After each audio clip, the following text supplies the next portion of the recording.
Hello friends, आज आपण पुरी भाजी खीरची रेसिपी पाहणार आहोत. तेल ठेवलेलं आहे, गरम झालेलं आहे. त्याच्यामध्ये मोहरी, जिरा, कढीपत्ता आणि कांदा टाकून घेतलेला आहे बारीक चिरून. याला छान आपल्याला असं खरपूस होईपर्यंत तळून घ्यायचं आहे, लालसर. पाहू शकता थोडंसं लाल झालेलं आहे ऑलरेडी हे. त्याच्यामध्ये आपण मस्त 2 मोठे टोमॅटो कट करून टाकूयात आणि मीठ. याला पण ह्या टोमॅटोला छान आपल्याला एकदम मऊ होईपर्यंत तळून घ्यायचं आहे. होत आलेलं आहे बऱ्यापैकी. आता त्याच्यात ड्राय स्पायसेस टाकून घेऊयात. हळद, लाल मिरची, कांदा लसूण मसाला. कांदा लसूण मसाल्यामुळे मस्त चव येते याला. आता छान तेल सुटेपर्यंत त्याला आपला तळून घ्यायचं आहे बाहेर. म्हणजे मसाले छान शिजले ना तर तेल बाजूला निघायला लागतं. तर थोडंसं चेंगरून घेऊयात. हे टोमॅटो असं लहान मुलं काढून टाकतात ना भाजून, तो प्रकार नाही होणार. त्यात थोडेसे ग्रीन पीस टाकूयात आणि ह्याला तळून घेऊयात 1-2 मिनिट फक्त. तर भाजीला घट्टसरपणा यावा म्हणून एक अर्धा बटाटो टाकून त्याला छान चेंगरून घ्यायचं. कारण की मी रस्सा भाजी करते आहे. आमच्याकडे रस्सा भाजी जास्त आवडते. तुम्हाला कोरडी भाजी असेल तर स्किप करू शकता.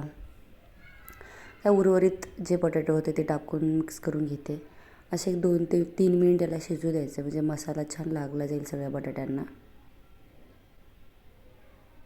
ठीक आहे. त्याच्यामध्ये गरम पाणी टाकूयात.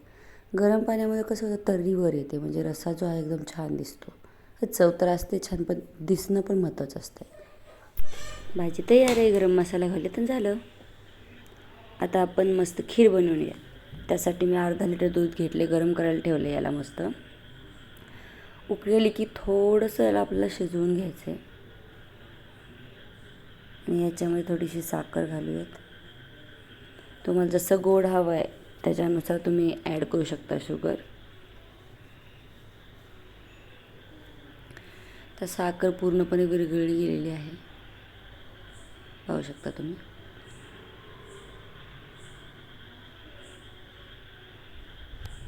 ओके.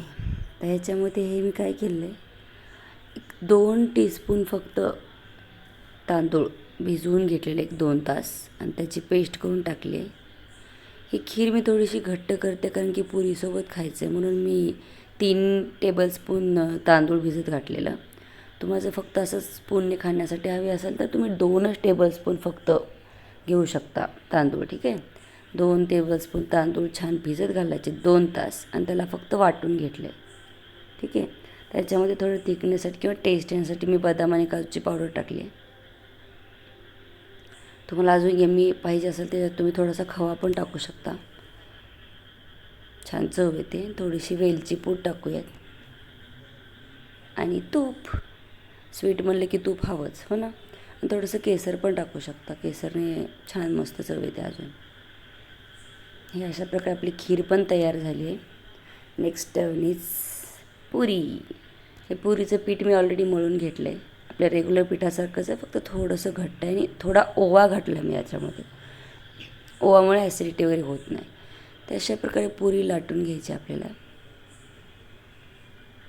आपण जशी लाटतो तशी सिंपल पुरी लाटून घ्यायची आहे. मी तेल ऑलरेडी गरम करायला ठेवले. झाले का बघूयात. हो, गरम आहे ऑलरेडी तेल. ठीक आहे. पुरी घालून घेऊयात. हे तेल कसं वरून घालायचं म्हणजे मस्त पुरी ना फुगली जाते. तेल खूप गरम आहे त्याच्याने मस्त लाल लाल झाली पुरी लगेच. हे अशा प्रकारे मी लगेच बाकीच्या पण पुऱ्या लाटून घेते छान.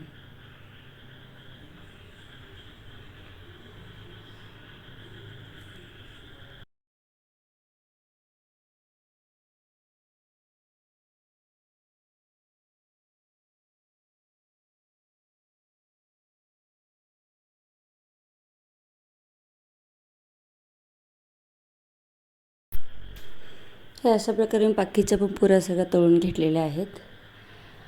म्हणजे तुम्हाला रेसिपीज आवडत असतील तर प्लीज माझ्या चॅनलला सबस्क्राईब करा, लाईक करा, शेअर करा. ही पुरी भाजी मस्त असते. कधी आपल्याला पुरणपोळी करण्याचा वगैरे हे नसेल तर इझी रेसिपी कोणी गेस्ट आले तर करू शकता. अशी पुरी भाजी एन्जॉय करा. थँक्यू.